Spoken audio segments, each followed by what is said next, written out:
2015 was not a good year for banking reform.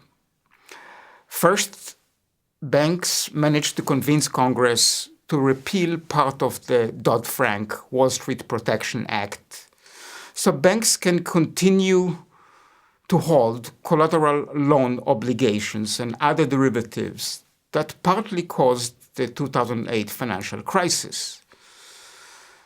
The banking system, known as Fractional Reserve Banking System, operates as follows. Banks lend depositors money, and they also lend money they don't have. Then the banks fail. They hold depositors' money hostage, and they go to the government and tell the government, hey, would you bail out the depositors? And there's no government in the world that can say no. What is needed is a structural change, not more regulation. And that has been proposed long ago, after the Great Depression, by a group of Chicago economists. They tried to convince the Roosevelt administration to force banks to separate their lending activities from their deposit-taking activities. Banks now spend $1.2 million on lobbying Congress. So this change is not on the horizon.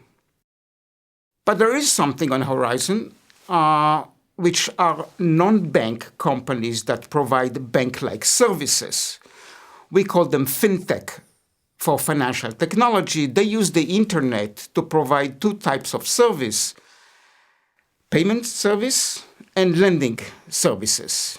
The payment one, PayPal, Venmo, Square Cash, Green Dot, prepaid card, Walmart, Bluebird card, that basically provide payment services with 100% reserves so they cannot fail.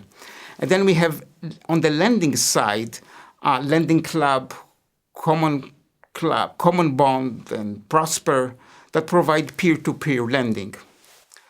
So my policy proposal is to have the Federal Reserve provide services and low-cost services to financial technology firms in the same way that they provide services to commercial banks. And these services include storage of money and access to the automated clearinghouse and Fedwire, so fintech companies won't have to channel their transaction via commercial banks. Hopefully one day we'll reach the day that taxpayer money will not be used to bail out the banks.